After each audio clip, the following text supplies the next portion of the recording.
2025, they will be overcome.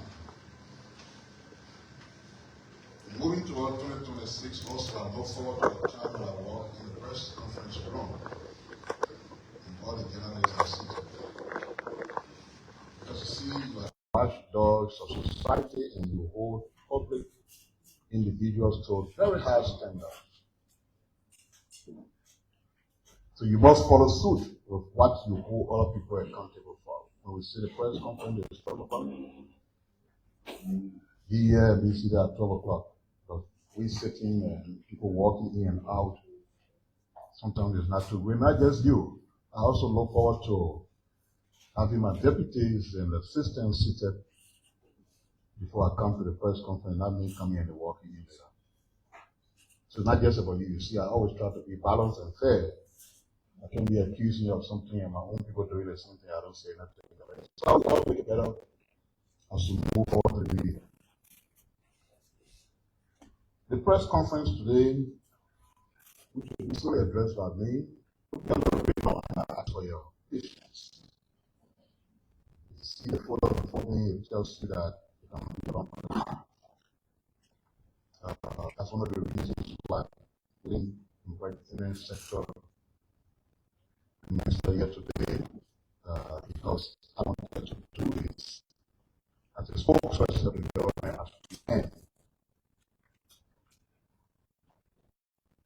So let's start like this.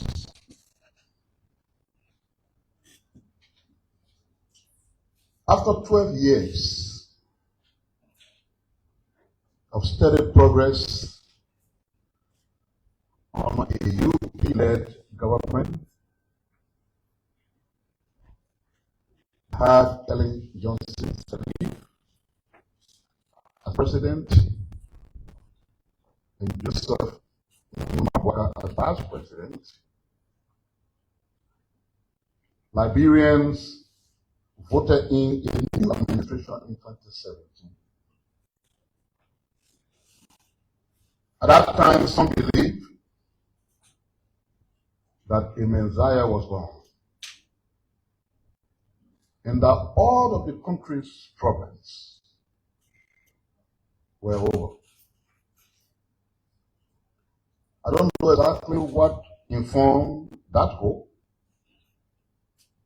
as the newly elected president had a near zero governance history. His major credentials, in my view, were battle cries and an unfounded narrative about being a poor boy from Gibraltar, thus likening himself to the ordinary people of the Liberian society. That he was like them, that he's lived and experienced hardship and poverty, that he was born in poverty. And so he knew what everyday ordinary Liberians are going through, and therefore he would fit into that scenario of solving the problem. Perhaps that informed him.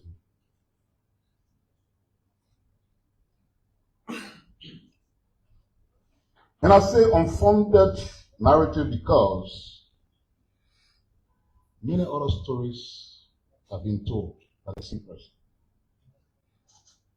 From the poor boy in Gibraltar to being born into wealth and building his own house at the age of 19. Two parallel stories. And so for me as an individual, I struggled which one of the stories.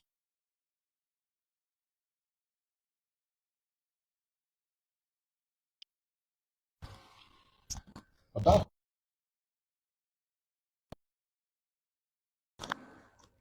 soon disappeared.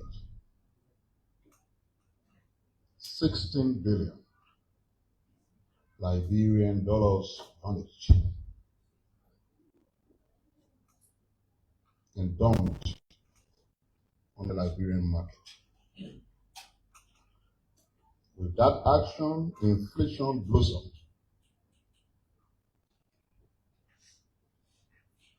And the exchange rate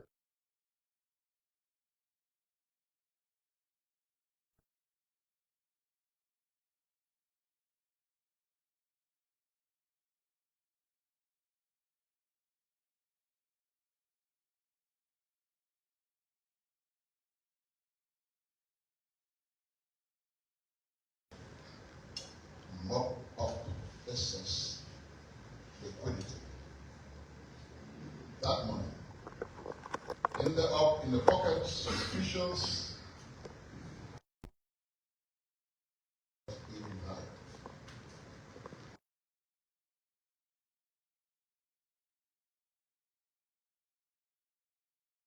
A 40-man condominium. Imagine the dilapidated 9-street mansion was demolished and transformed.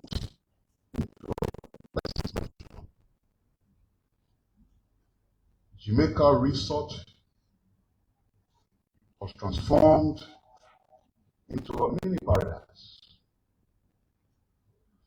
Rice, a staple of food, would not just be expensive, okay, or because of fun. Petroleum products turned into gold water. Not intellect and became very expensive, affecting everyday life, transport, food, goods, and services, generator running, etc. Security just as power. Power came down on sitting lawmakers and others was the part of the day. People were constrained that they can leave the streets at 7 p.m. for fear. The drug epidemic started. And the land became a paradise for drug activities. At some point, $100 million worth of drugs dumped. At another point, 30 million, and so forth. The killing of their own public officials and members started. Remember the story of Atenisua. Afterwards, Gifty Lama from Hutu, Melvin Ellie, Princess Cooper, and the list goes on. University students were targets for brutalization. Remember the episode at Mampan Point near the U.S. Embassy? And the situation with Walter Sisulu, who now lives in exile permanently. Remember the third-rate action of a lawmaker marching on the university campus with dogs and brutalizing university students. Our donors and partners complained publicly that their money in the central bank was stolen. A sitting U.S. Congressman, Chris Smith, will go on to describe the Liberian government as kleptocratic. And a kleptocratic government is a regime in which corrupt leaders abuse power to steal the nation's resources for personal enrichment. They prioritize their own gains over the public welfare. It is essentially a rule that thieves. This involves systemic, large-scale investment and misappropriation of state resources, leading to poverty for citizens and dysfunctional in the state. This is the definition of what that congressman referred to. Then an array of key government officials of the regime will later be sanctioned by the most powerful nation on earth. China and other countries targeted projects due to bad international relations. The ministry responsible for the nation's foreign policy was under accusation of sexual assault and violence. Almost no travel to the United States and other places by the head of our state. Our president then was called to a place where no leader is called. And the only reason we don't be called is to be reprimanded. Finally, a safari of over 50 days took place simply to watch Walker or one song play. And that was financed by public funds. Vehicles secured with public monies were diverted to private use. In case you know the asset recovery team is involved with, even though there have been legal delays and obstacles. Millions were stolen through the Financial Intelligence Agency, a case for which the former finance minister is commonly standing by.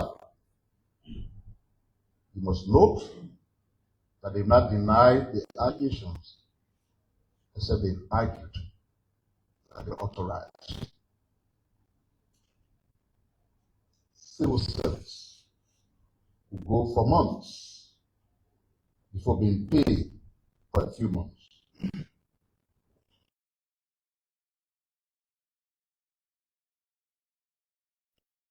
Borrowed to pay salary for the last 3 months of the administration. Foundations built to public money are claimed as private property. I could go on and on and on and on, naming what the nation turned into after that hope of 2017. But no, I have other things to talk about. And this was just to remind you that the place before we got to where we are now. So let me begin to tell you the story of what has happened since we got to where we are. Keeping in mind all the bad narratives that I just explained to you. And before I do so, I think it would amuse me if I ask you someone to just read this donor letter. Your eyes are better than mine.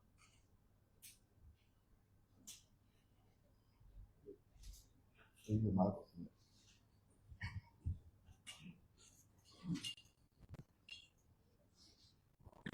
Your Excellency, please accept our assurances.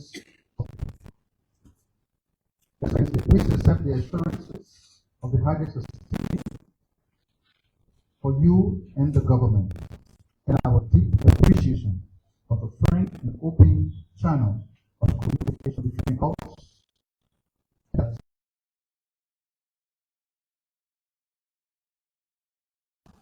Our receipt of the copy of the attached letter, which was sent by members of your government to the Central Bank of Liberia, designating funding to be removed temporarily from a variety of accounts associated with donor programs, while some partners have been aware of particular accounts from which funding have been removed for purposes other than those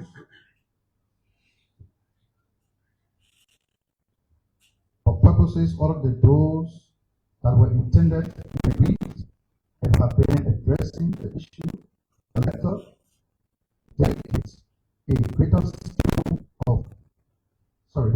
indicates a greater skill of irregular withdrawals than was previously recorded. In light of this finding, the governments are obligated to consolidate the integrity of the funding that our government has allocated for Liberia's existing programs in ways to protect it going forward. The so-called borrowing initiative damages donor confidence in your government, use of donor resources, and its ability to serve as an effective partner on development programs. They are apprehensive about the impact as a conduct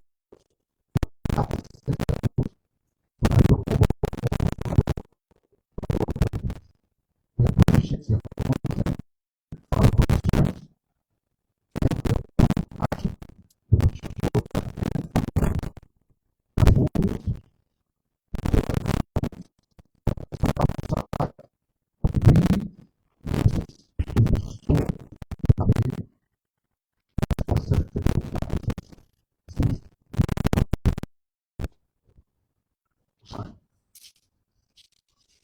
Welcome the opportunity to discuss this serious issue with you. Thanks for your Excellency.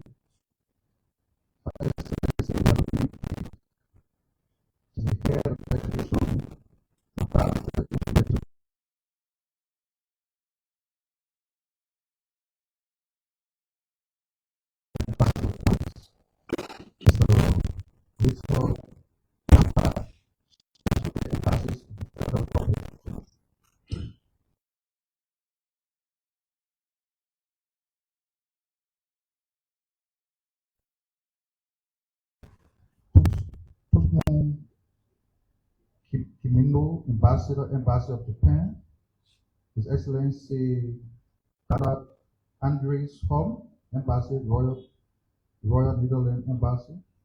Okay, His Excellency Ingra. Okay, so it's also by Ambassador of Sweden, the Ambassador of the Embassy of the United Kingdom of Great Britain, and it's of course the last Christian Elder Embassy of the United States of America. So the letter is self-explanatory. Just you.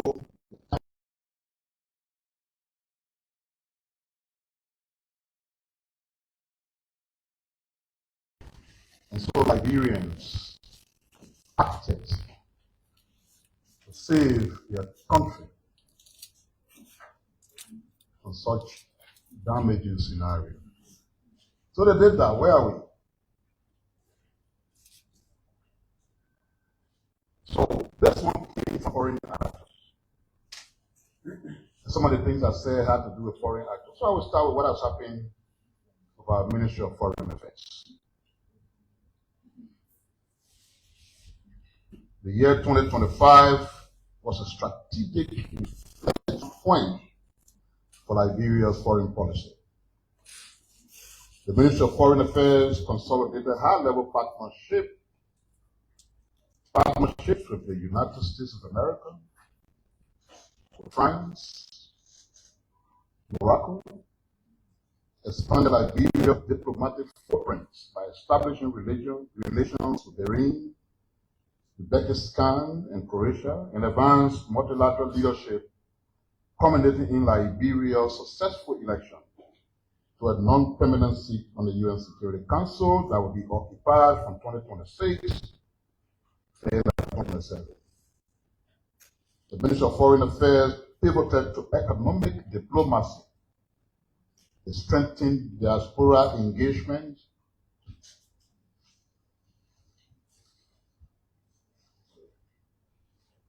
the modernized Consular Services, and improve the interministerial coordination to ensure foreign aid transparency and national alignment. Some of the direct achievements as a result of this: U.S. B1, B2 visa validity is extended to 36 months. They signed a general cooperation agreement with France. They convened the Liberia Morocco Joint Commission and signed 15 bilateral agreements. Initiated ties with Bahrain, Uzbekistan, and Croatia, and advanced OIF associate membership and secured a hosting bid for the ECOWAS Youth and Sports Development Center.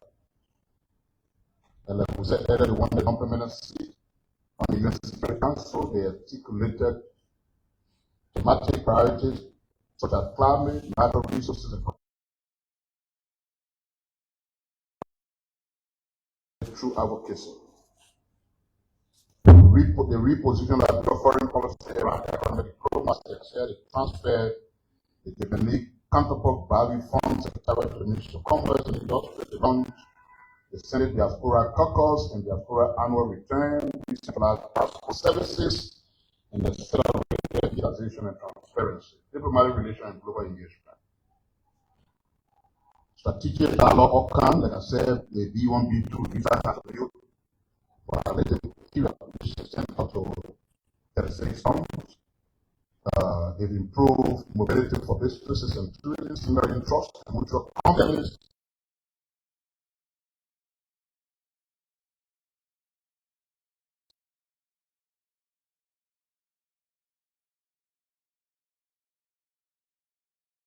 Provide a total of 124 million. They're strengthening national and regional laboratory systems, supply chain modernization for medicines, and that's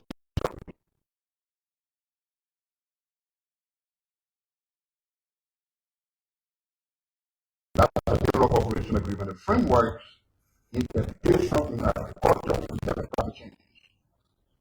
France, we are different about this, and of course, one programmatic pathway for technical assistance such as scholarship, agriculture value chains, and climate resilient collaboration were enhanced.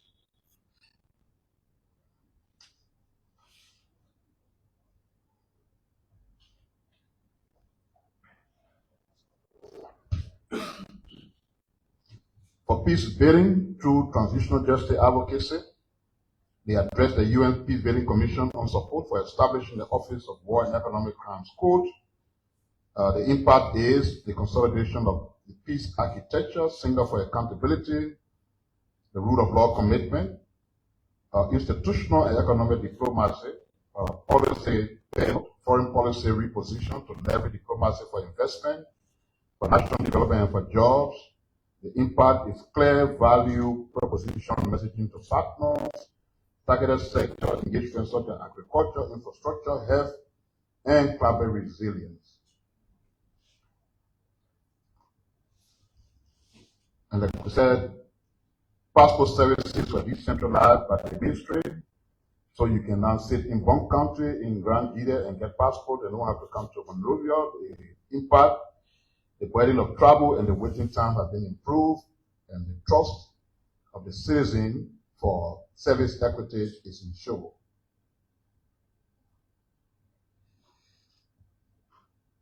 The other strategic dialogue outcomes with the government of the United States of America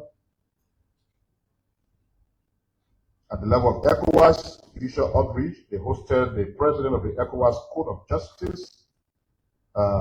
Liberia won the bid for the hosting of the ECOWAS Youth Development Center.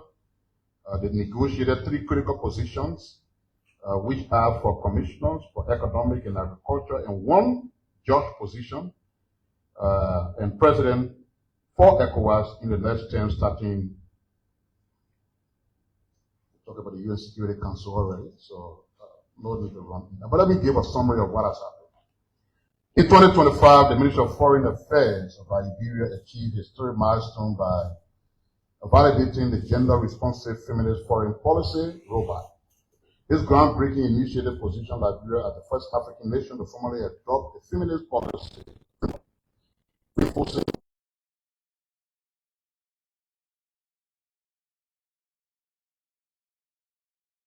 women's empowerment, peace, and security, and climate governance into Liberia's foreign policy agenda. Liberia's adoption of a feminist policy sets a precedent for African nations, placing the country among a selected group of global pioneers. A gender assessment was also conducted within the ministry to align diplomatic structures and practices with principles of inclusivity and equality. The achievement enhances Liberia's reputation as a progressive voice in international diplomacy, strengthening national development goals by promoting women's economic empowerment and inclusive governance, and contributes to more sustainable peace building and conflict resolution effort across the region. The adoption of the gender-responsive feminine policy roadmap stands as one of the ministry's most significant achievements to provide effective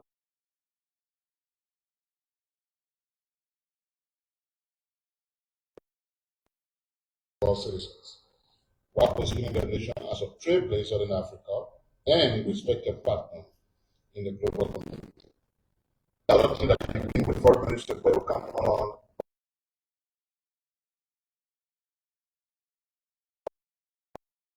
come personal interaction between our president and the president of the United States have been enhanced so far that they can make telephone calls to each other and discuss matters of serious importance to our country. Infrastructure and the Ministry of Foreign Public Works.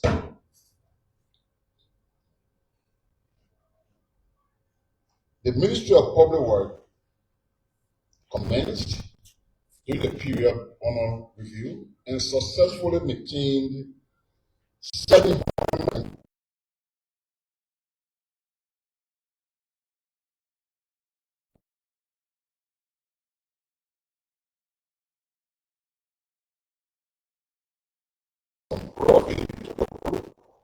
the northwestern region, which runs from Salaye to Gondema, Gondema to Foya, and Foya to Mendekoban.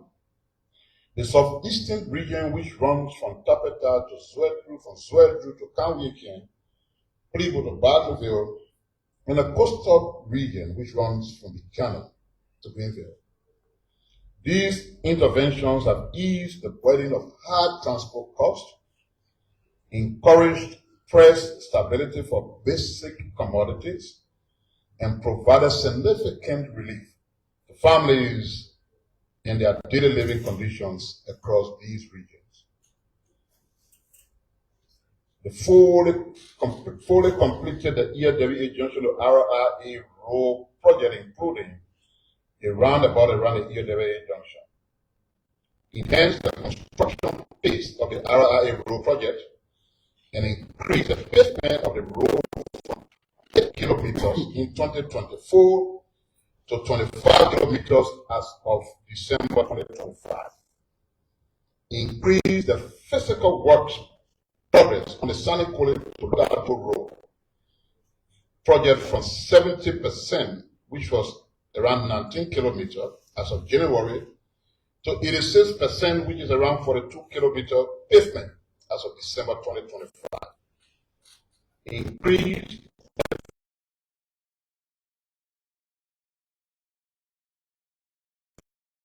which was just 20 kilometers paved as of January 2024 to 56%, which is 25 kilometers of pavement.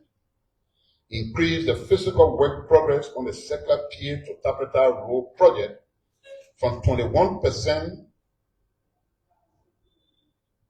at 0 kilometer pavement as of January 2024 to 92%, which is 53 kilometers of pavement.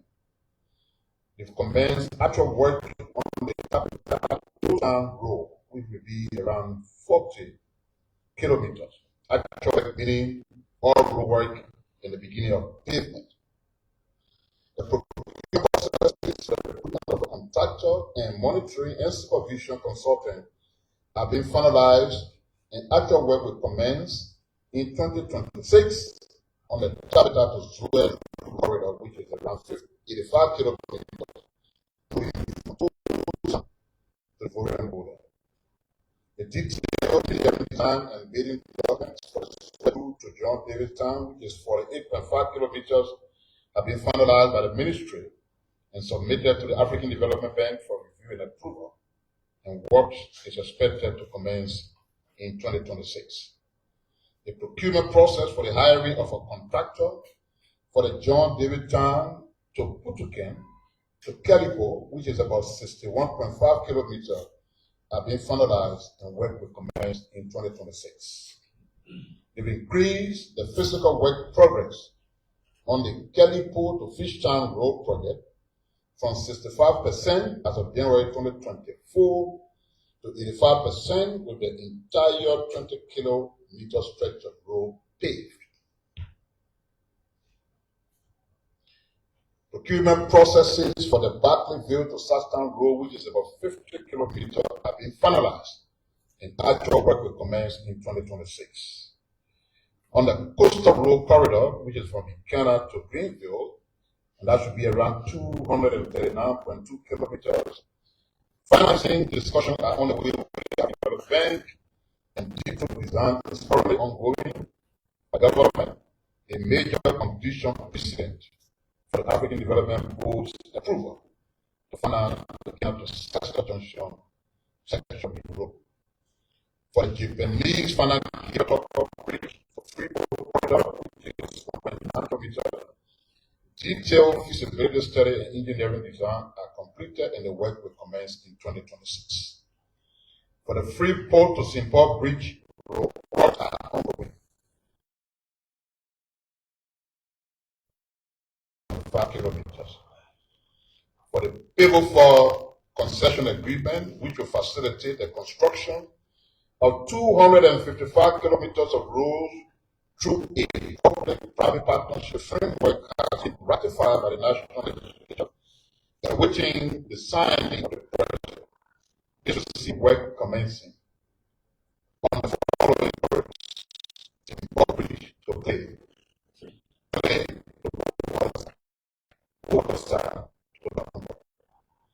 Road construction and rehabilitation works are ongoing on the following urban road corridors: Allen Clinic, New Crew Town, View Eastern Beach Road, Yatono Town in Broadway, Inga Village, Dubo Road, Arrow 2 Warehouse Community Road, Town Road, Chicken Soup Road, Town Road, Capital City Street Pavement.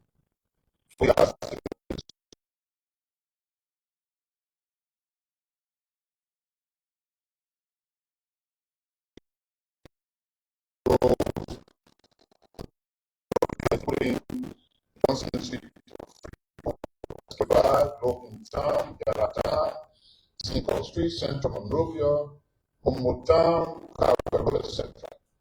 To provide the next long committed gravel road program.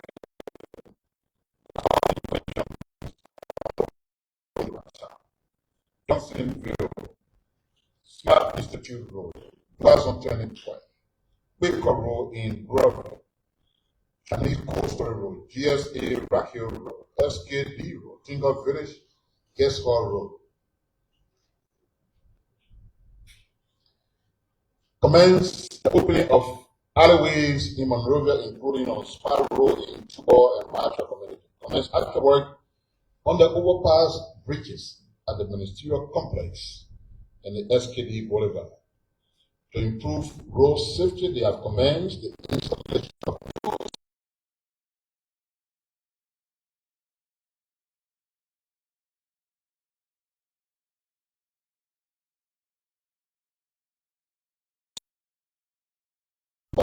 road and have replaced the junction of Broad Street connected to the national grid to the solar lights.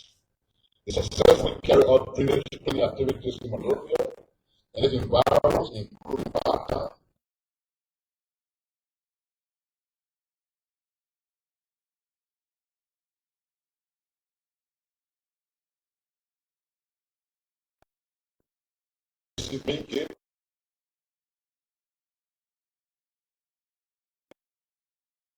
Road, Sodowing, 12th Street, 14th Street, 17th Street, 18th Street, Fairbanks, Small Town, beyond the Catholic Hospital, Devon Town, Banana Beach, GSA Road, Zuba Town, Pellet Town, SD Cooper Road, AB Tower Road, SD Cooper Car Watch, 72nd Boulevard, Rehab, Dupo Road, Zizé Community, Nizo Community, Chinese Coastal. They have maintained and rehabilitated 411 kilometers of rural roads in Lofa, in Bong, and Nima counties. Conclusion: President Joseph Mabuaka's senior-led administration have paved a total of 121.87 kilometers of roads from January 2024 to December 2025, with a breakdown as follows. Primary roads, 112.11. Secondary road, 1. Feeder road, 1. Upper community road, 9. And 76, making a total of 221.81 kilometers. That was the Ministry of Public Works. We like to hear you stand way better. Or you stand small. You stand here better, man. Are you? I'm looking around, looking at the members. Stand small so you can get it. You know what?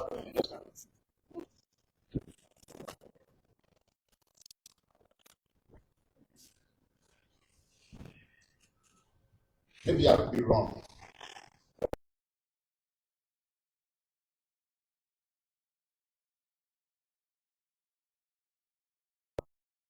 Yeah, then you got to slow down with that.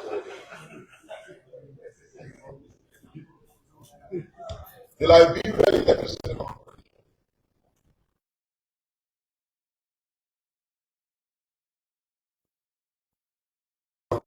recorded measurable progress in stabilizing electricity supply, expanding access, modernizing infrastructure, and strengthening institutional governance. Despite persistent sector challenges, including demand supply gaps, aging infrastructures, and financing constraints, LEC combined efforts across operation, technical service, and administration laid a strong foundation for improved reliability, affordability, and long-term sustainability. Key national outcomes achieved in 2025. Expansion of electricity access from 33% to 35% nationwide. Connection of over 63,000 new customers through urban, peri-urban, and rural electrification programs. Improved generation reliability through targeted maintenance and capacity restoration. Advancement of renewable energy and transmission backbone projects. Approval of a new tariff framework by the Liberia Electricity Regulatory Commission, reducing tariffs for residential and social customers while safeguarding cost recovery. Institutional restructuring, governance reform, and culture change led by the administration department. These achievements align with the national development priorities of the country, with industrial growth objectives, and Liberia's regional energy commitment. Transmission and distribution. In 2025, LEC prioritized grid resilience, public safety, and service reliability through targeted and distribution investment. And the key intervention in this area was street lighting projects along critical corridors, including the RIA Highway, Single Avenues, EW to Packapin, Carwell Road, Boys Town in Marshall. I see the link listed here, but I've been passing through Logan Town and Momo Town recently, and that whole corridor is also electrified, not just with streetlights, but the connection of homes. Temporary lighting installation along the Vibrant Beach Road. Temporary, meaning they will do the rear road to mitigate risk during road construction and provide security and safety. 22 kV resilient upgrade in Central Monrovia, replacing the wooden poles with concrete and steel poles from Freeport to Carwell Junction, the extension planned into Pinsville, MV line reconfiguration in the JFK area, and transformer upgrade along the RIA corridor to support the low growth.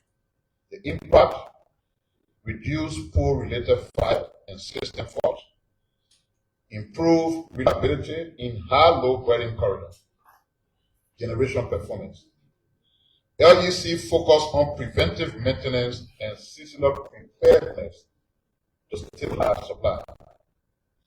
So for thermal generation, the completion of 1,600 hours of maintenance on the GCAP unit, which is unit 2, ongoing 16 hours maintenance on GCAP unit 1 to be completed by February 2026, and the maintenance has been completed on the GOL unit 1.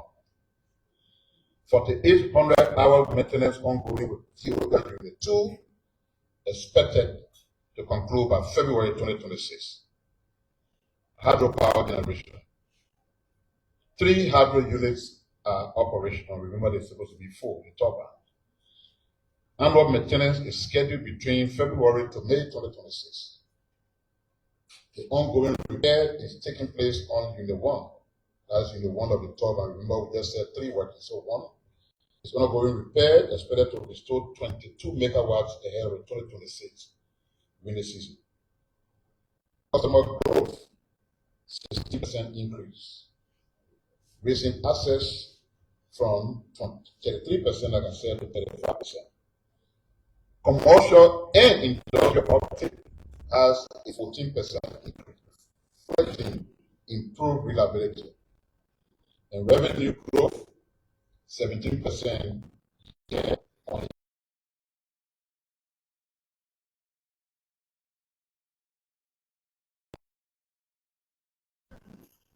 Regulatory compliance have improved from low to minimum. Reduce tariff for social and residential customers. This will reduce these charges. Adjusted medium voltage tariff to reflect service costs, and revised connection changes to LEC absorbing 60% of the cost, amortized over 12 months. On the LEC,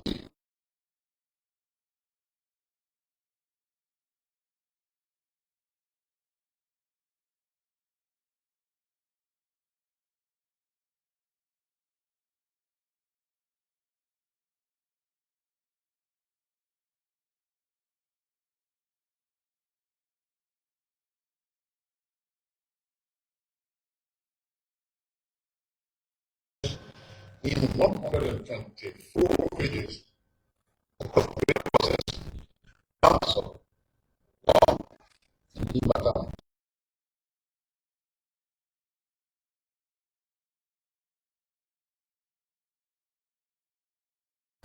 Expansion of the distribution network in Bentor and Cruise of it. Generation of renewable energy expansion. A 20 megawatt power solar project is 84% complete, and the expected completion is in the first quarter of 2026. 23.75 megawatt power solar plant in Shuffling. The contract has been signed. Completion targeted for the first quarter of 2027.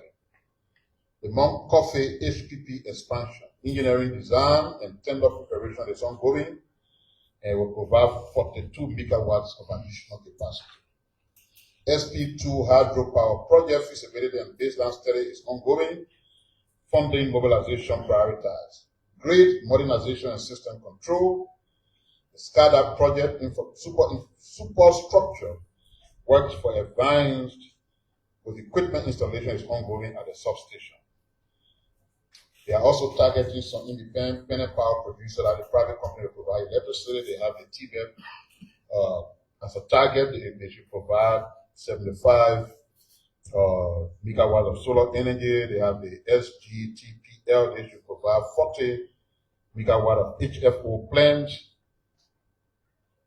The Ministry of Finance have submitted a form of financing request to the EU and ERB for the Bush Road Mount Coffee Pinsville transmission upgrade, and preparation activities for the feasibility studies are ongoing.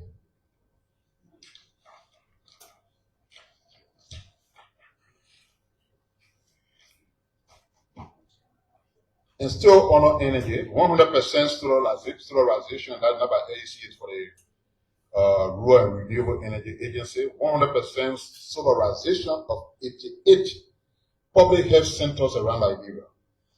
These health centers are now making it possible for improved service delivery for thousands of catchment population attending these health centers, and making it possible for a 24-hour health care service.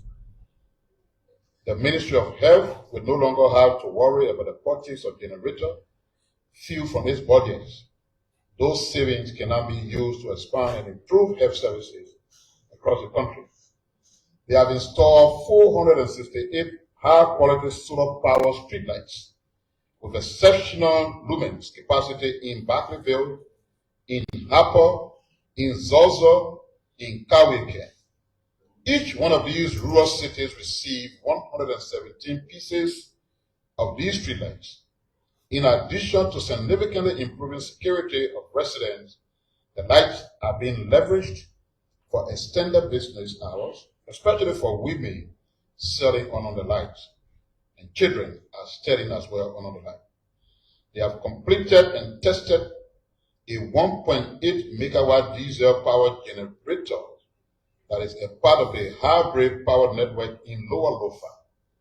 This is in addition to completion of the installation of over 500 kilometers of medium and low voltage power transmission lines in low centers of Wanjima, of Foya, of Kurahu, of Bulahum, and Masabola, and all communities in between that will make it possible for over 50,000 citizens to have access to electricity by July 26, 2026, when the ongoing installation of the 4 megawatt power solar modules and the 9.0 megawatt hours of battery energy storage system would have been formally switched on.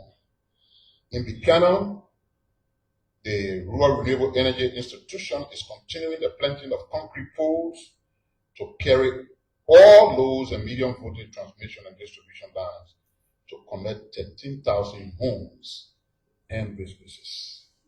In Greenville, they are planting concrete poles for low and medium voltage lines, completing preparatory works for the installation of solar PV modules and battery energy storage systems, and diesel generators as initial power source for over 5,000 residents.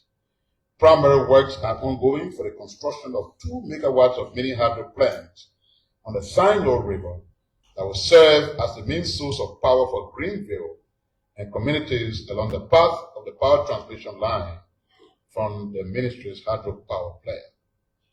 In Barkleyville, they have finalized plans for the installation of solar PV module and battery energy storage system and diesel generators, as well as the construction of low and medium voltage and distribution lines. In Nima, they have finally created road access to 9.3 megawatt hydropower plant construction site in Windy Falls, and this will now make it possible for the main contractor to mobilize equipment to the site and start work. That's LEC and the Liberia Rural and Renewable Energy. Ministry of Education. The Ministry of Education's achievement records reflect a shift from fragmented effort to system reform grounded in data, in accountability, in inclusion, in measurable outcomes, with foundational learning, teacher stability, transparency, and child protection at the center. Foundational learning and system reform. The ministry secured legislative ratification and launched the EXCEL, Excellence in Learning in Liberia project, a US $88.7 million national investment supported by the World Bank and the Global Partnership for Education, GPE. It is focused on foundational literacy, numeracy, teachers support, and system strengthening. And under this project, by the way, 100 schools at the primary level will be built.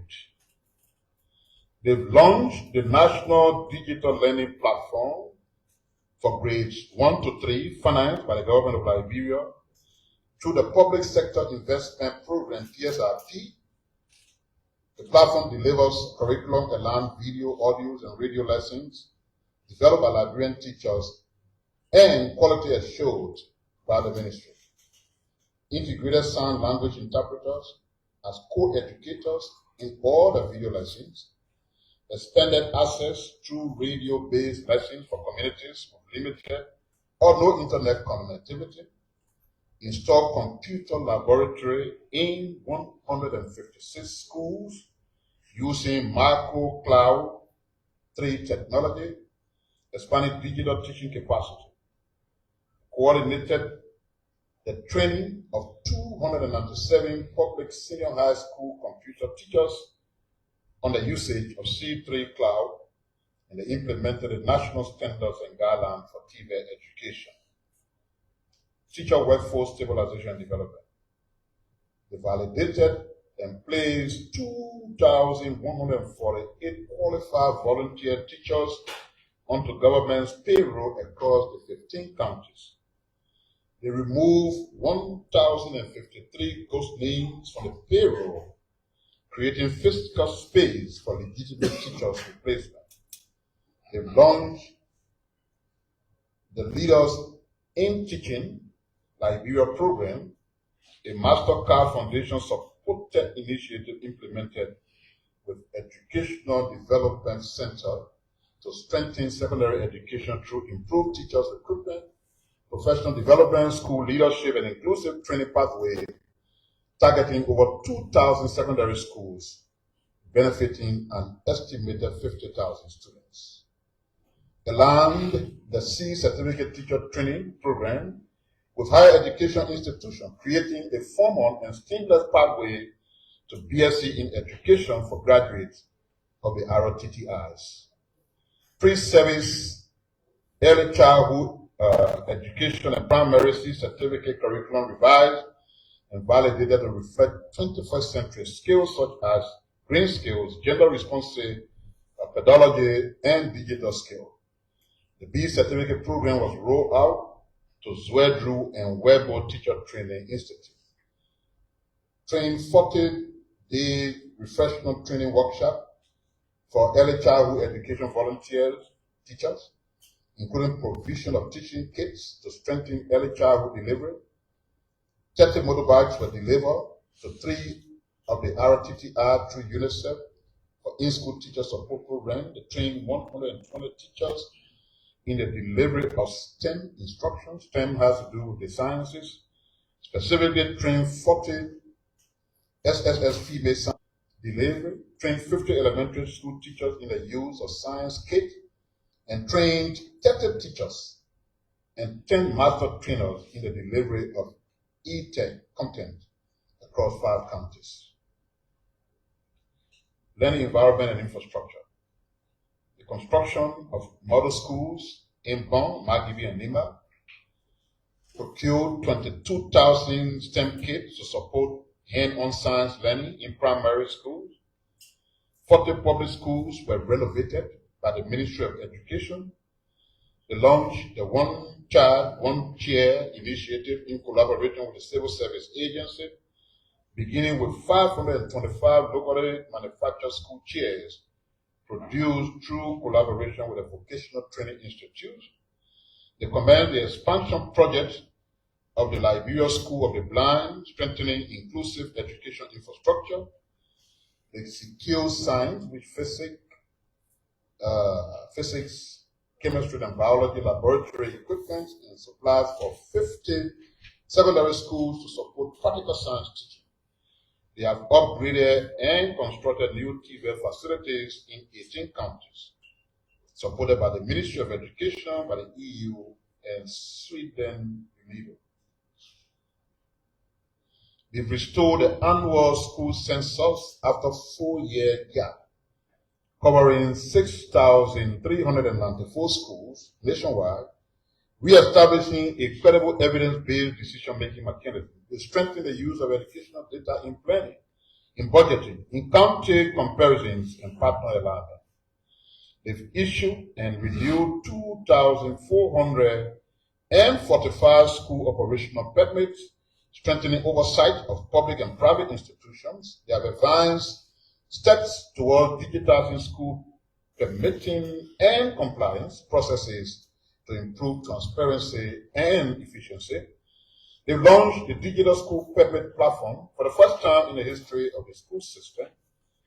They have conducted compliant assessment covering school facilities and safety, shifting, and staffing, and qualification leaves and rental.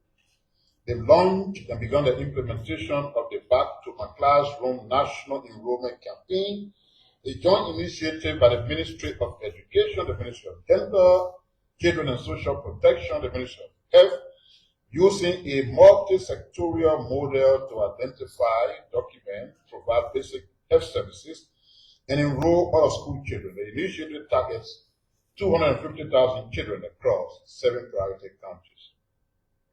They have transitioned 500 plus over-age learners into grade 3 and 4 after successful pilot of accelerated learning initiative. They have trained 1,463 PTA leaders nationwide, strengthening school oversight, attendance, monitoring, and parental participation.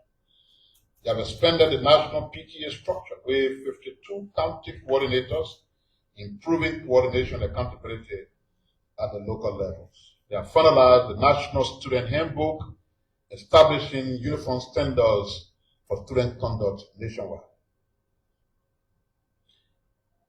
Student welfare and counseling service. The proportion of female guardian counselors in active service were increased by 5% and deployed to underserved counties.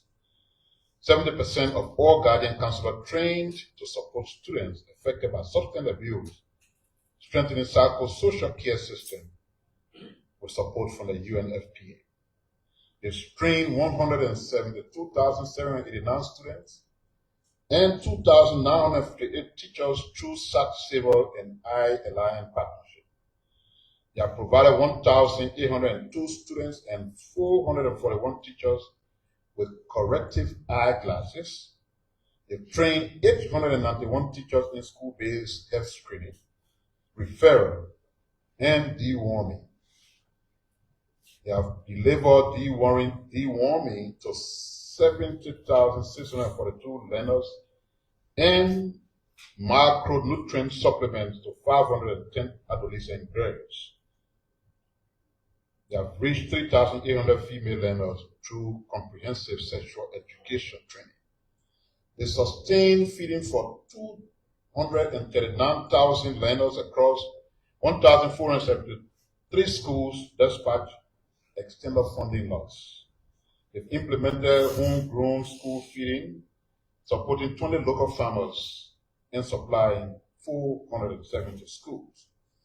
They have engaged 138 schools in school garden initiative, benefiting 75,186 students, conducted a system approach for better education results, assessment with a World Food Program to strengthen national school feeding program in the country. They've advanced Liberia national spelling bee to county level, reaching 400 schools and 2,000 students nationwide.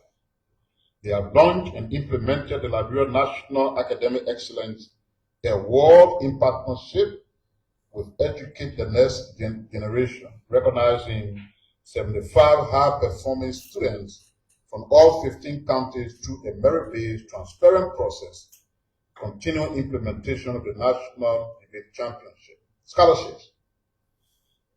Improved openness and transparency in scholarship opportunities by publicly advertising scholarships on local social media platforms, publishing eligibility criteria, deadlines, and application procedures. Instituted operational reforms to both foreign and local scholarship programs to improve transparency, efficiency, and student welfare, including the verification of 378 active domestic beneficiaries of scholarship across 17 institutions, generating 96,915 in cost saving. Declare all arrears for 210 students studying abroad. Standardizing splendid payment across China, Morocco, and Hungary. They have increased local scholarship beneficiaries by 62.2%, bringing the total number of local scholarship recipients from 378 to 1,000 students. The Ministry of Finance and Development Planning.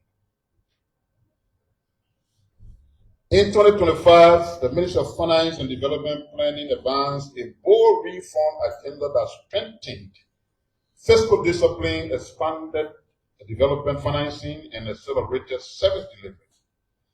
At the heart of these achievements was the submission and signing of the historic $1.2 billion fiscal year 2026 national budget, the largest in Liberia's history, accompanied by a $230 million increase in fiscal space to support national priorities. Liberia secured an unprecedented external resources, including $883 million through the UN Cooperation Framework and $12.8 million agreement with the Kuwaiti for the Salaye to Konya Road project, while also meeting the eligibility threshold for the Millennium Challenge Compact. These milestones reflect growing confidence in Liberia's reform trajectory and its ability to mobilize partnership for inclusive growth. On the social front, the government launched the $88 million SL education program to reduce learning poverty, underscoring its commitment to human capacity development. Institutional reforms were equally robust. NGO online registration platforms were upgraded for transparency, while the Tax Expenditure Bill 2025 Tax Amendment Act and the rollout of the 12% goods and services tax, along with modern VAT roadmap, marked decisive steps towards revenue mobilization and fairness. To strengthen accountability, the Ministry of Finance and Development Planning delivered the 2022 to 2023 Annual Economic Review, completed the fiscal year 2026 budget framework paper, and conducted a public expenditure tracking survey across all 15 counties. Fiscal discipline was reinforced through revised travel ordinances and fiscal rules, while transparency improved with 3 consecutive financial reports published on time, resolving 65% of the previous audit issues. Operational efficiency advanced through the full migration of payroll into IFMIS and the achievement of 90% of electronic fund transfer coverage, ensuring greater integrity and public spending. Meanwhile, the innovative deep dive session with key ministries and agencies accelerated donors disbursement, raising World Bank disbursement from 13% to 21% within May 2025. Together, these achievements demonstrate Liberia's determination to modernize its fiscal system, expand development financing, deliver tangible results for citizens. The year 2025 stands as a turning point in aligning national priorities with international best practices, laying a strong foundation for sustainable growth on the rest agenda. The key summary of those achievements or highlight will be the submitted and have the historic 1.2 billion signed for fiscal year 2026, the national budget, secure 883 million to the UN framework, launch the 83 million XL in education program, signed 12.8 million agreement with Kuwait for the payment of salary to Korea, met the eligibility threshold for the Millennium Challenge Compact, secured 230 million increase in the fiscal year 2026 budget to expand fiscal space, help deep dive with critical marks to speed up delivery and increase donor disbursement, instantly raising the World Bank disbursement rate from 15% to 21%, deliver the 2022-2023 annual economic review, completed the fiscal year 2026 budget framework paper, upgraded the NGO online registration platform for faster and transparent services, passed the tax expenditure bill to close loopholes and protect public revenue, roll up the 12% goods and services tax nationwide, submitted the 2025 Tax Amendment Act, conducted pet survey in all 15 counties, revised travel ordinance, and fiscal rules to enforce discipline, the quarterly consecutive quarterly reports on time and result 65% of previous or prior audit issue, and fully migrated to if-based and achieved 90% in the 24 transfer card. I was the Minister of Finance and Development Plan. Liberia Revenue Authority. Over the past 2 years, the Liberia Revenue Authority has recorded significant and historic gains in domestic revenue mobilization, reflecting strengthened domestic revenue reached 699 million, up from 612 million in 2023, representing an 87 million increase. In 2025, revenue has risen further to approximately 825 million, and the highest domestic revenue collection in Liberia's history. Taken together, domestic revenue increased by 213 million between 2023 and 2025, marking a 35% growth over 2 years. Looking at a broader trend, revenue has grown steadily from 577 million in 2021 to 825 million in 2025, an overall increase of 248 million in 4 years, with 213 million of that amount in just the past 2 years alone. Underscoring the strengthening of Liberia's domestic revenue base. These results have been achieved despite institutional capacity constraints and reflect improved taxpayers' compliance, enhanced interagency collaboration, and a stronger focus on domestic resource mobilization to finance national development projects.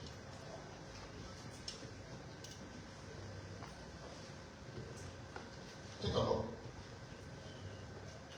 In 2017, domestic resource mobilization was 452. 2018 was 462. 2019 was 436. 2020 was 484. 2021 it was 577. 2022 was 615. 2023 was 612. In 2024 it was 699. In 2025, 825. See the gap. It will be important to emphasize that the US 885 million is not the final number for 2025. The amount is still growing as the year has not ended, because collection is still ongoing. The final figure for 2025 will be announced in the first quarter of next year when reconciliation has been completed. Throughout these 6 years, past administration increased domestic revenue. That's 160 million, a 35% increase in 6 years.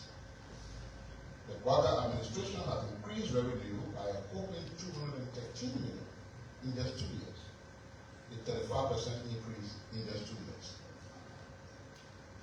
In the last year of President Salim in 2017, domestic revenue collections stood at 452 million. In the last year of the past administration, of 612, that accounted for an increase of 160 million. The percentage increase is at 35%.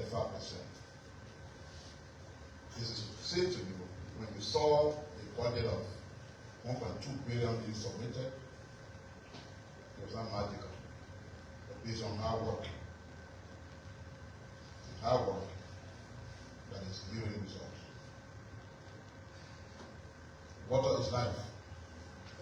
So there's no way we would have given this briefing, final briefing for the year without talking about water. The Liberia Electric City Corporation has operationalized the Bokulu water system in the Standard 8. Possible can now apply for connection. They have connected 3,210 low-income homes to pipe-borne water with support for the World Bank. They have completed 8.5 kilometers of the 10-kilometer 48-inch water transmission pipeline from West Plain. They have started the water system construction in Greenville and Brivo. They have started a rehabilitation expansion in Sweden. They have conducted feasibility studies in Buchanan, Mahmoud County, in Ganta, and Kakata. They are in discussion with the African Development Bank to fund the remaining 15.2 kilometers of the 48-inch water pipe. The bank and OPEL fund team will be in the country in January for the pre-submission. The amount will be 22.2 million. 2.2 million will come from the African Development Bank, and 20 million will come from OPEC fund through the African Development Bank.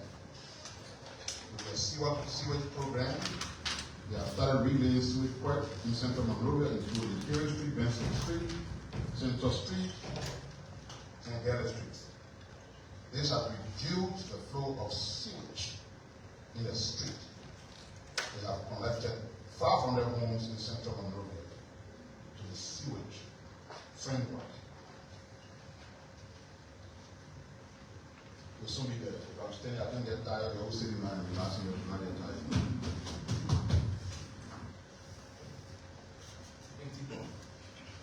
I get busy people that night. When I get busy, are you sleeping too? No, not you. Yeah, you. You sleeping? From where? Here? Oh.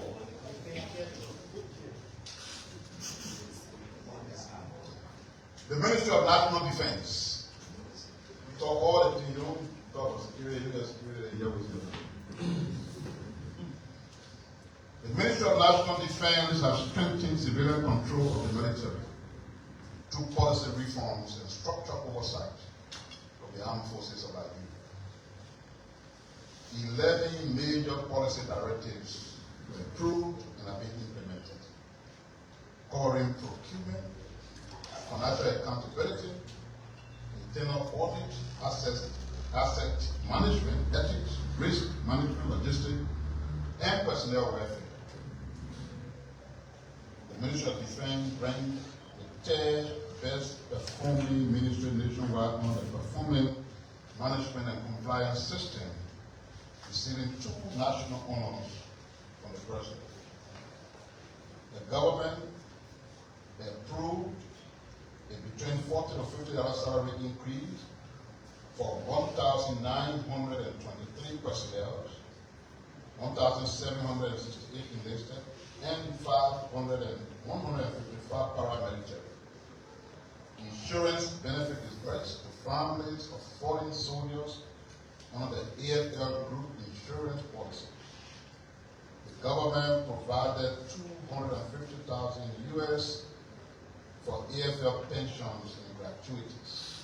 The first retirement package in years was paid to 6 retired personnel restoring dignity to military service.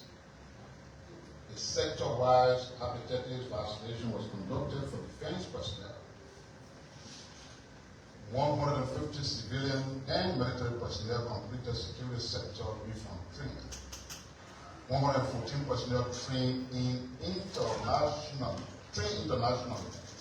114 AFS soldiers trained internationally. They were trained in the USA, in China, in Bangladesh, in Egypt, in Ghana, in Nigeria, Latvia, and Sierra Leone. Local capacity building was conducted in weapon handling, legal UCMJ training,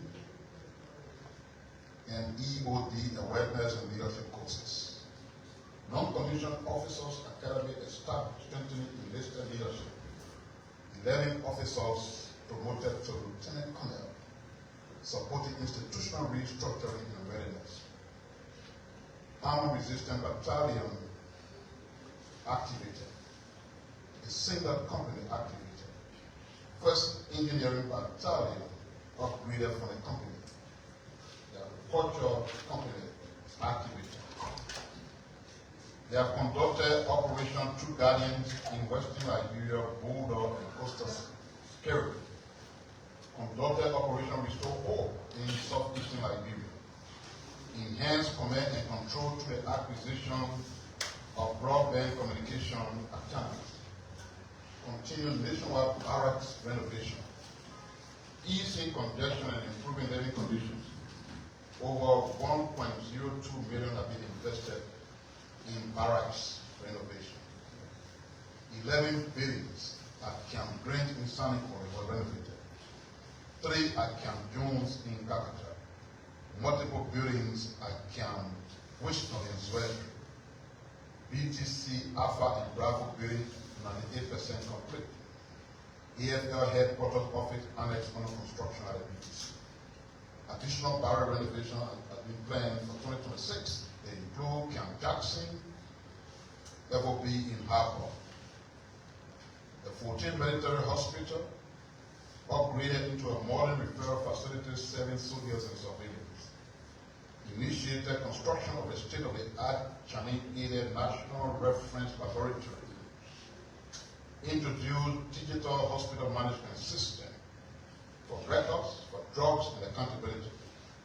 Open an EcoVent teller window to improve revenue transparency. 4 personnel are sponsored to India for advanced bone surgeries.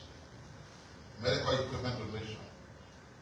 Endoscopy machine from the U.S. Embassy. Mass casualty equipment from the Michigan National Guard. Expanded service, surgery, pediatric, emergency care, TB, HIV and AIDS, vaccination, etc. The Liberia National Coast Guard and Maritime Security Patrol vessel, the Lone Star, headed over, strengthening maritime enforcement. Extended coastal patrols across Conservado, Miami, Grand Bassa, and Grand Cape County. Enhanced protection against illegal fishing, smuggling, and maritime crimes. The Liberia Coast Guard personnel trained locally and internationally, and it was done in the USA, in China, in Sweden, and at the World Maritime University. U.S. Mobile Training Team conducted a 19-day intensive training for the National Coast Guard personnel, strengthening cooperation with the Liberia Maritime Authority. International cooperation and defense diplomacy. They strengthened defense partnership with China, with the United States, with Morocco, with Latvia, with ECOWAS, with the EU and the AU. They secured a 20 million EU donated military logistics. The government has paid 1.48 million free cost to bring the equipment here. Joint inspections with China on the National Clinical Diagnostic and Treatment Laboratory Project that has been undertaken. An MOU has been signed with NFIL for health security and emergency preparedness, and they've hosted multiple international defense delegations. For gender inclusion in peacekeeping, advanced women, peace and security agenda under Nigeria's first female defense minister are taking place. They implemented the UN Women Allies initiative to increase women recruitment and leadership in the AFL. They've hosted Women in Defense project signing ceremony in November 2025. They completed a 10-year AFL peacekeeping mission in Mali. They are continuing deployment to Sudan, to South Sudan, to Guinea-Bissau, and on ECOWAS missions.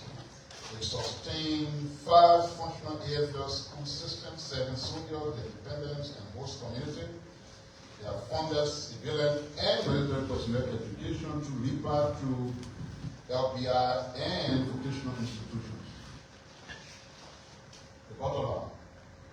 In the initial 2 years of the Barker administration, the Liberian defense sector has seen stabilization, professionalization, and modernization, enhancing soldiers' welfare, bolstering national and maritime security, expanding international collaborations, promoting women's inclusion, and rebuilding trust.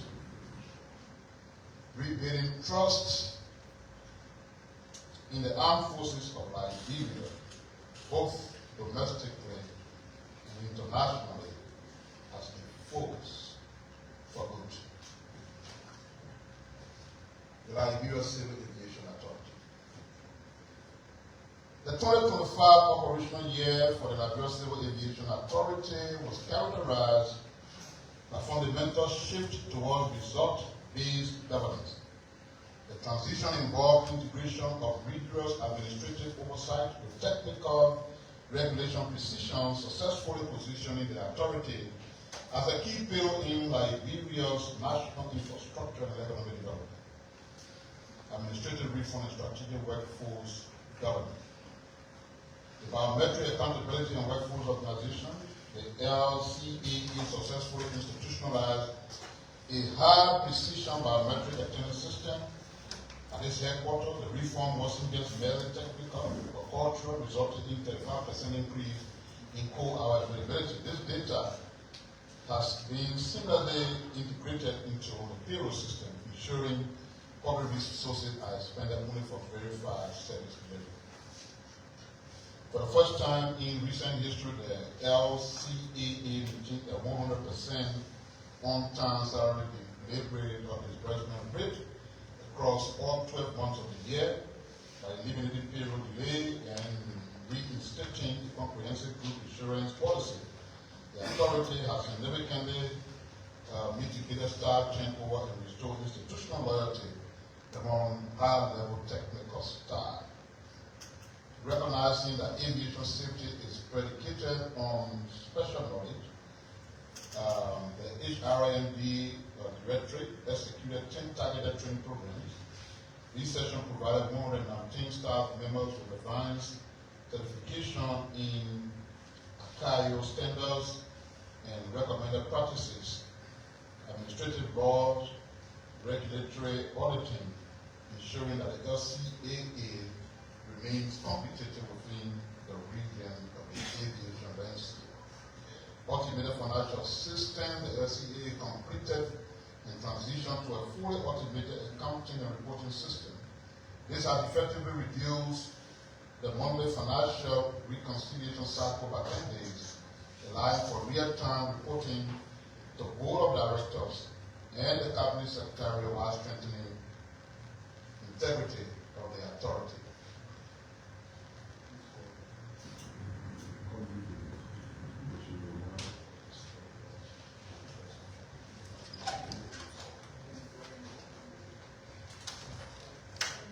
Prudent expenditure and procurement reform. We have, and I know the Director General is listening, I'm saying that this press conference is considered important, so we are just send the live broadcast, which means if it's 2 o'clock, they have to be there. This is the government premier platform, and the government spokesman is speaking, and he's also chairman of the board of LBS.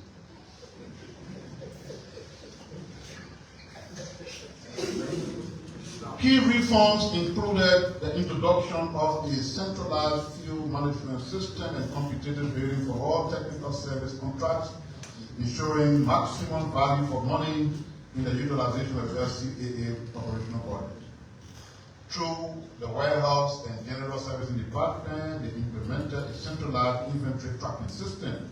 The initiative has reduced logistical waste by 15% and ensure that technical equipment are maintained according to international standards. Voting right has been restored, successfully restored Liberia voting right at the archive in Montreal, reclaiming the voice of the country and influence in the global aviation governance.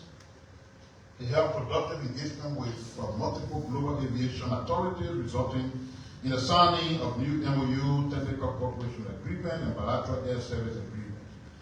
They restore international safety standards. It is critical. It is a critical technical victory. The LCAA, in collaboration with the International Civil Aviation Organization, ICAO, Western and Central African Office, and Banjul called Group Aviation Safety Oversight Organization, successfully submitted comprehensive corrective action plans to address two significant safety concerns. This progress is a prerequisite for removing Liberia from the international watch list and restoring our full sovereign aviation rating in Montreal. Strategic aerial drone expansion and oversight, Stony Quarry Airstrip. The LCA provided end-to-end technical guidance and statutory inspection for the construction of a new airstrip in Samaritan Forest, expanding air access in the interior.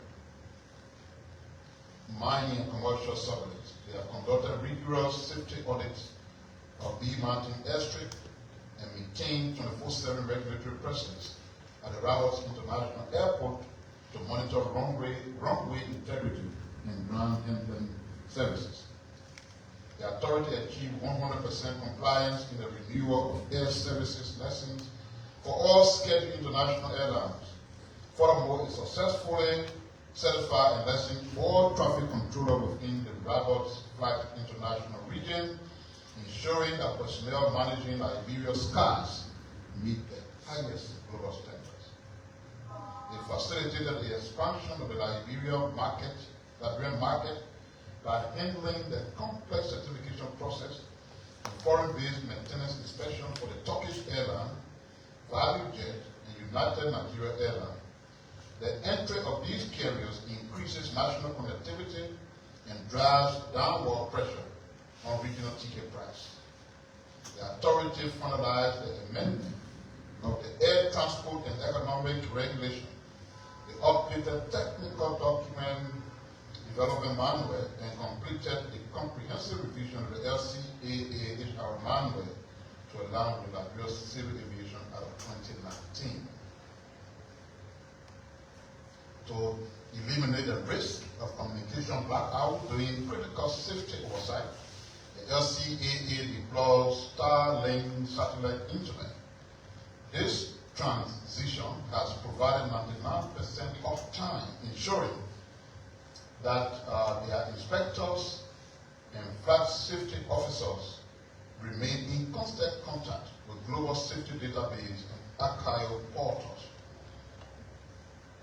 Energy transition and cost mitigation. The authority successfully migrated the Habel headquarters from an expensive diesel generator power to the LEC National Power Grid. This strategic move has resulted to 40% reduction in monthly utility expenditure, allowing the funds to be reallocated towards technical training and regulatory surveillance.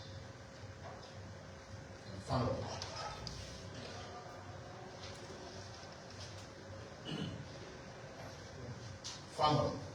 so you can have some time to ask questions. The National Fisheries and Aquaculture Authority. Institutional stability, governance, and staff welfare. They have restored calm, discipline, and professionalism within NAFA, following prolonged internal instability through the implementation of a pause to reflect initiative, staff retreat, and the institutionalization of a weekly technical reporting and planning meeting. They have introduced the style of the month award scheme to motivate performance and reward excellence. They successfully convened 9 general staff meetings, during which time outstanding staff issues were formally recognized and All 3-star members were formally recognized and awarded. They have reinstated 3-star members who were wrongfully considered dismissed and commenced the payment of their outstanding and rightful wages, reinforcing fairness, due process, and institutional integrity. According to them, they eliminated wasteful spending and significantly strengthened fiscal discipline and intent of financial control. They have procured for the first time since the establishment of NAFA a 32-seater staff bus, easy transportation challenge for their staff. They have secured a comprehensive insurance coverage for 203 staff and their immediate family members, the first, they say, in the entity's history.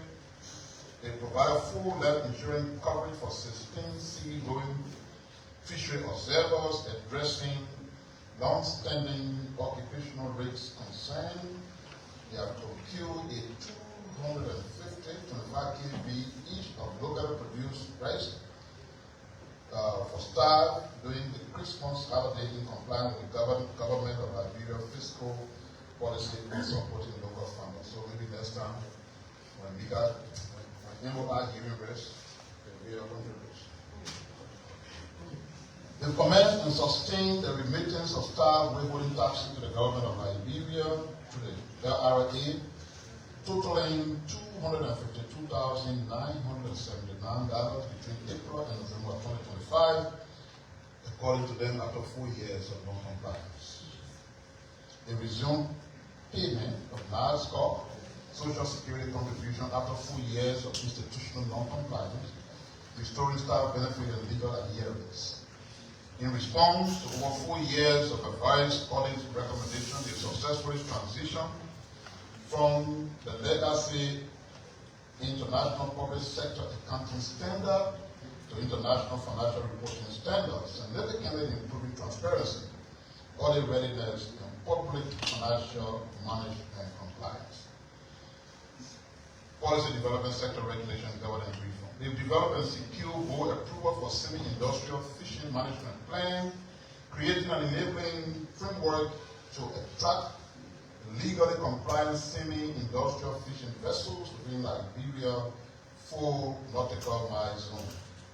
They secured presidential approval through the board of directors for a 25% reduction in the lesson fees for artisanal fishermen across Liberia's 9 coastal counties, directly supporting small-scale fishers. They developed and received board approval for a decentralization plan aimed at decongesting NAFA headquarters and expanding survey delivery and institutional visibility nationwide. They've launched and fully operationalized the Fishing Information Management System, developed in 2022 but previously unused, reducing import permit processing time from 1 month to 48 hours, significantly improving efficiency and transparency. They've commenced the construction of the clay hatchery in Bomi County, positioning it as a national hub for fingerlings production and fish feed supply. They finalized the arrangement for the construction of NAFA's first regional office in Upper Maryland County, with commissioning expected in 2026. They have secured 5 acres of land in Hartford and Ramses for the development of integrated artisanal fish lending sites, incorporated cold storage, making facility, marine stores, and fuel services. Feasibility studies are scheduled for February of 2026. They secured 30 acres of land in San Nicola County for Liberia's first integrated industrial fish take-off farm, with feasibility and ECR studies expected to commence in March of 2026. They have completed designs and launched recruitment for the construction of NAFA 4-story fishery complex, envisioned as a one-stop shop for fisheries governance and services in Liberia, with construction expected to start in March of 2026. They've launched Liberia's first fiberglass semi-industrial fishing vessel, each capable of harvesting 200 metric tons of fish every 45 days at high sea, recruitment of a private operator is nearing completion. They've hosted NAFA First Fish Market Day, bringing together buyers, processors, and sellers. 15 fish sellers and 2 fish farmers recorded sales 6 times higher than normal, marking a historic commercial milestone. A feasibility study for DCR for a fish processing factory in Buchanan and a fishery quality assurance laboratory in Moscow County. Both studies expected to commence in February. They launched procurement for a fish cluster in River Schools, Grand Cape County, with contract signing anticipated in March of 2026. Investment Promotion Strategic Plan. They've launched the National Fishery Investment Conference, scheduled for March 30th to 31st, 2026 at the Fountain Hotel, aimed at mobilizing private capital and partnership. They've commenced the development of 3 strategic policy instruments. 1, NAFA 10-year strategic plan from 2026 to 2036, National Aquaculture Strategy, and a public-private partnership strategy, all expected to be launched at the investment conference in 2026. They have restructured and commenced implementation of the US $20 million OPEC funding finance project, which had remained dormant since 2021. They have facilitated international capacity building opportunities for 20 NAFA staff in China, in Morocco, in Ghana, in Nigeria, in Zambia, and Togo. They have been able to first international knowledge exchange program for 2 artisanal fishermen from Mosurado and Ambassador counties to Togo and Nigeria.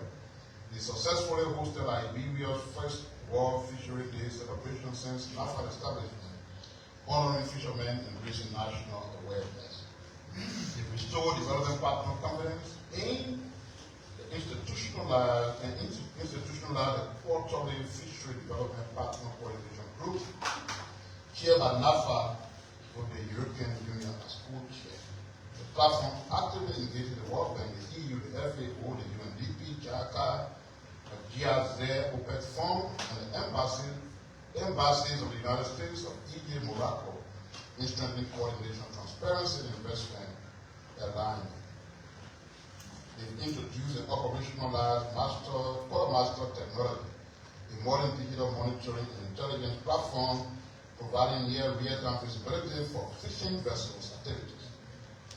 Quartermasters integrate lessening data, VMS and ARS, observer report, port inspection records, flag high rates vessel, and support compliance check, strengthening interagency coordination. They facilitated Liberia's accession to the Fishery Transparency Initiative and established a multi-stakeholder steering group comprising government and industry.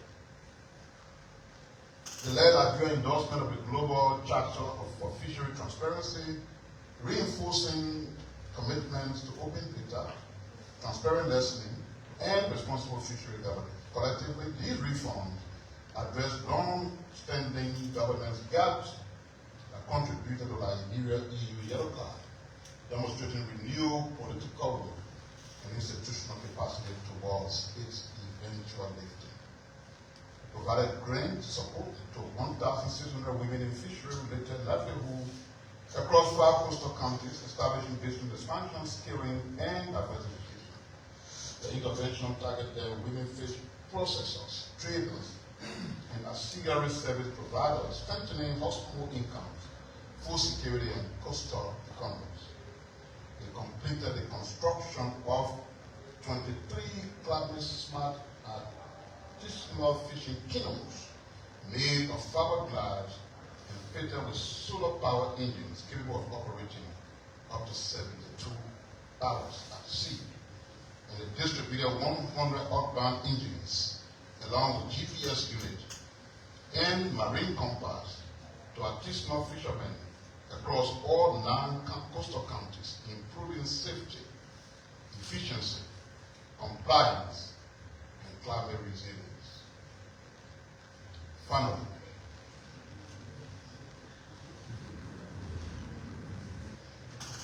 you are a Christian or you are a Muslim or whatever you are, there is a separation between the church, if you are Christian, and the state. And I believe there's also a separation between the church and the mosque. Political activities are for the political field. When you inflame the church into political activities, then the question must be asked as to where you're doing that is a church or is a shrine. There are so many opportunities for people to address political grievances. Against democracy. We thought of it is somebody who did not do anything, who almost went to the country down council and say they have seen nothing new. Maybe that's true. Maybe the current in my house, I met it there. Maybe that bill already on the Security Council seat before we took the power. Maybe all the street that you see around were already gone. In fact, maybe before Liberia could be established, everything was already there. Because nothing new has come. It's your right to talk about it, and we'll tolerate that. We can simply disagree with you and tell you that you're wrong. That's the reason why, when I started a press conference, I laid the foundation of how we inherited. Before all these narrations as to where we are. If there's a political field, and in this field, a former president, who will stay away from all the radio stations. President Wada was on there busy away for more than 2 hours. You stay away from every media engagement. The only place you will choose to go to through culture is a place that is called church. When people assemble in that place on a Sunday, they go there believing that there's a pastor who's going to preach to them about salvation. They believe somebody is going there to tell them about Jesus Christ. Whose breath we just celebrated. On the contrary, they have become a place for political theatrics. And what makes it even more alarming is that sent that place of church and is guided by the Bible. There are so many passages in the Bible, and one of those says that shall not die. What we hear day and night, back and forth in that place that is called church, want your lives. How can you stand on a place called the pulpit of God and spread your lives? One minute, you're a poor boy putting a food for yourself in Gibraltar. Another minute, you build a house at Mantini. In the same church.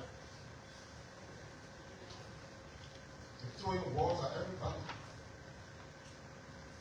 You're supposed to be a church. I beg you, Chief, you are a former president. Is it taking time? 2026 will not be drawn into the temptation. We talk more about what the government is doing. So I'm not going to say anything hard to you. But to remind you that the very Bible upon which you build that place called church says, be not deceived. Because God is not moved. For whatsoever thing a man soweth, he shall surely reap. Happy New Year.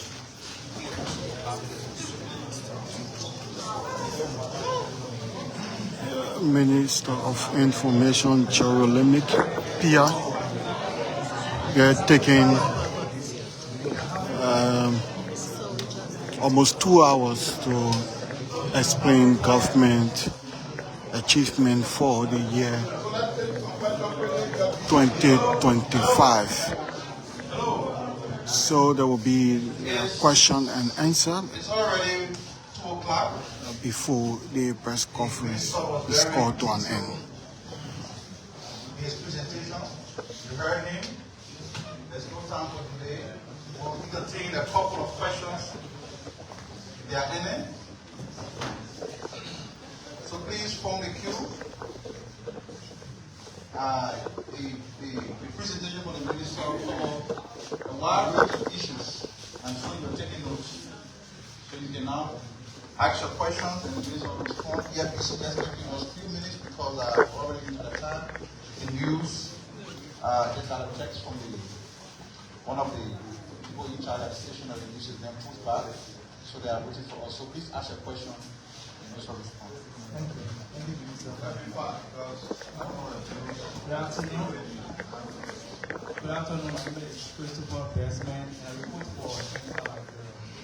Well, my concern has been to the Ministry of Information and that of the National Culture and Tourism, which was then part of the Ministry of Information, Culture and Tourism. My concern has been to the recent update posted by the Tune Network. I want to know where do we stand when it comes to the transition of the system minister. That's the DN News. Yes. So they actually posted about the deputy minister, assistant minister. So I'm here to know where do we stand with the transition of the deputy minister, assistant ministers.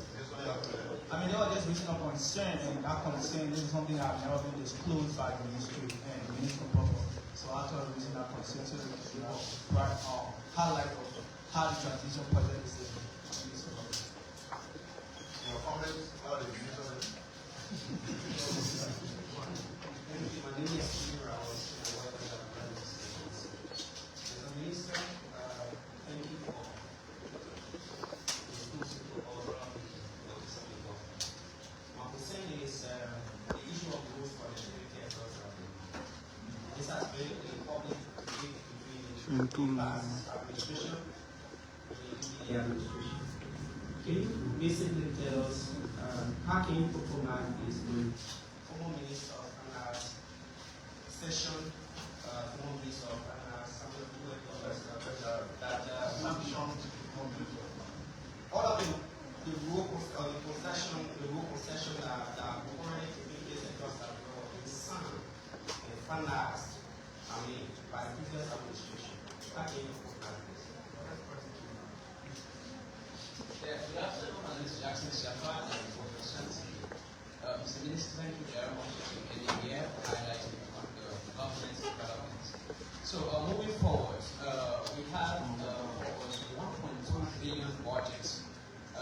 Over the time, while going around, there are citizens asking the question, what is in the package for development?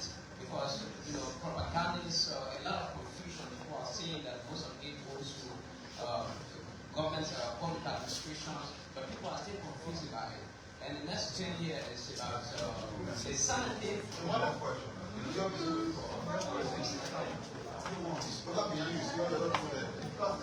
Thank you. My name is Mr. Minister, thank you very kindly. Permit me to express our gratitude and leadership you put us our partnership that built over the years.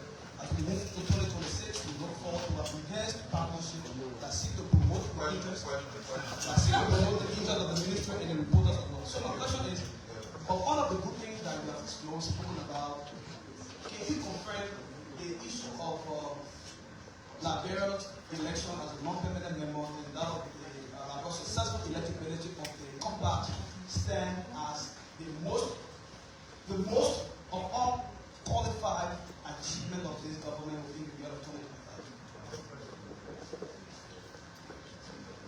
My name is Joseph Sani. Minister, you mounted the platform in your caution the former president for using his pulpit. And do you think that the Liberian Council of Churches should call the former president because bear in mind that you said he has refused to go on most of these platform radio stations, and we all know that the only place he uses is this church. And being to that question, you want Move on there now.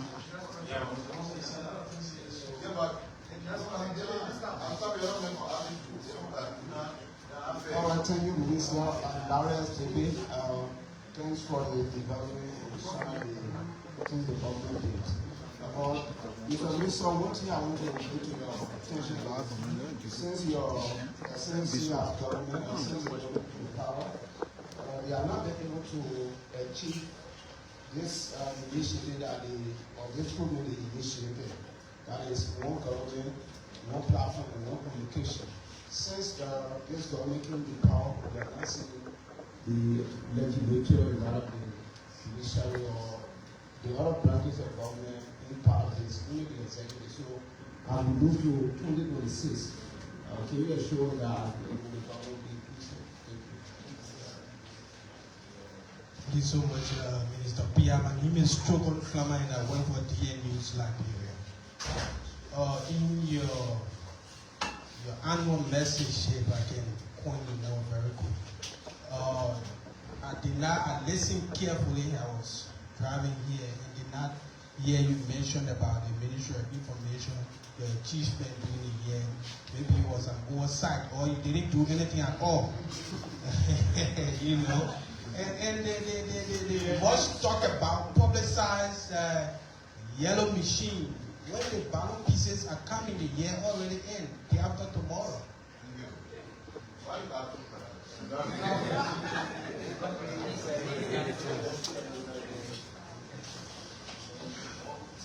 All right, so we have to be fast so that we don't push ERBC too much to where we're not supposed to push them. So I will start with the last question. Let me see another issue here. I'm worried about something that is done and dusted. In fact, the president informs the other day when you're on ERBC that we added multiple billet bridges to the yellow machine. I don't know what you know about billet bridges. It's easy to be installed and making a reach to hard to reach places. And then I listened to the vice president from Ganta, where he's been meeting with business people and other people. And he announced that the final outcome of all the initiatives we've been taking presented to the president. I announced the other day that we're taking him on air. One thing slowly. The vice president can only sing competing with the president. So when we're taking the president on air, we have a pause the vice president. In due course, we're doing it. The yellow machine or token is not an issue. That's something that is secured, done and dusted, and will be here. I'm wondering whether we got much use for aid, considering that we get paid all the roads all over the country. But we'll still bring it because they will be helpful. I've always said, I'm focused on where this country is coming from, where it's heading. Yeah, the Ministry of Information is a part of it. But all of you who are journalists here, you come here every day, you see what is happening here. If I even change this place to mansion and no road for people to travel anywhere, it's not anything. So the story we thought to tell are those stories that are impacting lives. When you face the road, people can travel easily. Goods and services can be taken to places. They improve the quality of life. When you expand electricity as we have, it changes the perspective of people. Janelle stopped by here in Truman. They stopped by at my house on Christmas Day. But one thing they remember was that every time they went there, their eardrums were suffering. Because the source of energy was generator. When they got there this time around, for as long as they stayed there. And by the way, I don't know about other places, but since the current went to Broadway, it doesn't go. It does not go at all. Maybe the only time I let go if I refuse to put token in my meter. Where does it go? Do you know what that is doing in that community? There are many cool water sellers now. I stayed some time in America. You know, in Liberia, people live rich life. In America, you cook soup for many days. You know what they want to do it? Stable and constant electricity. I pass that instruction in my household. Because when I come into work in the morning, I bring my food.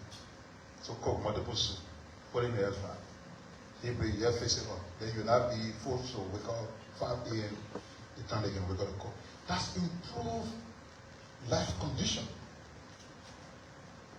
Talking about the reference laboratory and all the other things I talk about. Yeah, these are things that impact the poor truth. That's what I chose to talk about. But of course, if you want to know about the Ministry of Information, you know why it is. The rotten baby inherited, it is why it is. No vehicle for our employees. You have 2 brand new buses. Government officials are being here, they don't have cars. It's time to solve that problem. But initially from our budget, we only want to get 2 cars. It was a struggle with me. I have any deputy ministers. So who gets what? So some people have to bear patience. And I heard that begin talking point for people. Because they're so less busy, they got anything to talk. Then the money you get in the budget, the one you can spend. If you get money to buy only 2 cars for the officials. Then somebody say now, also say, oh, they ever put a people to buy a car. You see the money there, we buy the car for everybody. So we can't be so less busy until we be looking for talking points that don't exist. We came here with only 1 car. That is old car you've been seen using. That car is 5 years old. We trying to change it. We bring boss. We slowly getting car for the employees. We're fixing the bill. They procure over 40 or more laptops. They're about to be delivered to solve the condition of the workers so that they can have. We have some laptops, but not enough. We put in furniture in offices, not just the building. So these are processes that will continue. You used to come here for press conference. Some of you used to go squat behind the hostel to use a restroom. You cannot use restroom. So all these things are there. I didn't just want to blow unnecessary horn. I want to talk about things that I believe matter. But you know, you yourself who ask that question, you know, you can't say you ain't do nothing.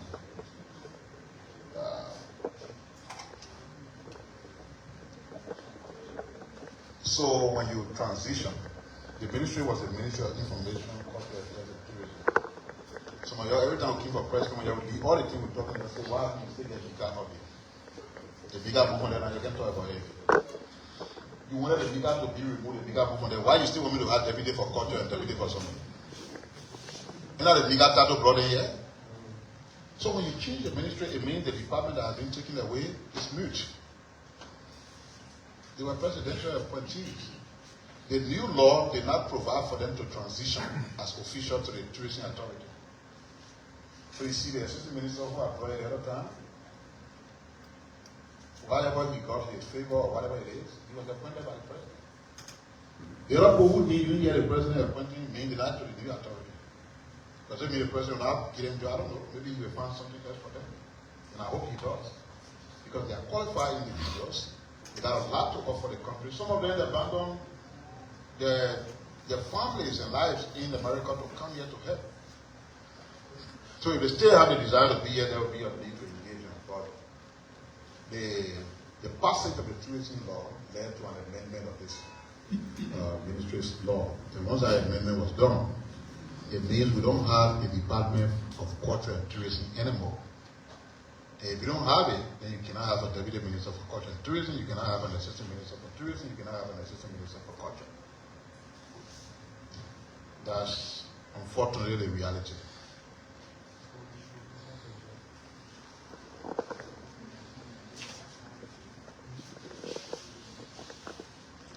Who asked the thing about platform? What are you saying about MOR press conference? What was the question? Oh, so I can say that publicly on multiple occasions.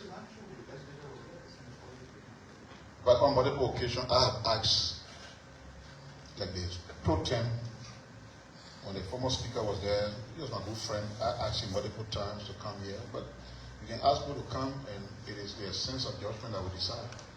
For this press conference, I reached out, that I asked all these ministers to give me talking point, I reached out to the pro tem and the speaker to give me a summary of your achievement so I can talk about it. I didn't talk about it because I didn't get it from them. So there's nothing intentional on our part to say the government is one. We want to be having everybody here. We want to have updates. And on a few occasions you see me talk about updates here from the legislature, but I'm not there, I'm not working there. I want to talk about them when they give it to me. All the things you heard me talking about that the sectors give it to me, I'm not working with them.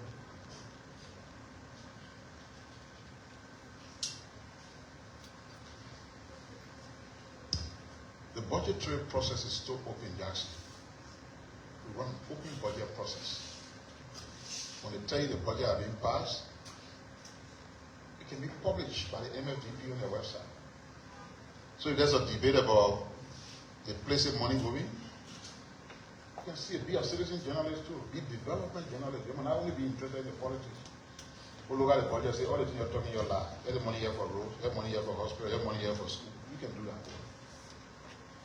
And I'll kind of explain what I want to choose. But the budget is open. Just dig into that open budget and inform the population. Because information is what? The right, right? And I really want to put depending on to getting that information. You know, I'm going to discuss people here. Don't ask me about somebody say they sound all the time. Judge people by their past. Just before we are government to come to power, the man you just referenced announced that you are making $500,000 per year at the African Development Bank. Go to a front page Africa story that went behind him and said you lie. Your annual net salary is 85 million. 85,000, sorry, not 500,000. What does that mean? It means he lied about the 500,000, right? So the man is in the business of lying, then what thing you wasting your time to listen to me? Is it not possible that everything he does is let me to lie on both sides of his mouth? I'm not energy to be responding to lie. I'm not advise the boss man because the former president, he deserves all the respect. And I'm a Christian. And I frown on the desecration of the church and the altar of God. So I can only advise him. Man, you can talk all the things you want to talk, it's just up to you. What do you get out of somebody who is a sanctioned person? That's a bruised character and reputation. You should basically be quiet. Because what moral do you come with? The greatest country on earth sanction you for bad things. You still got voice to talk because you think that bring people.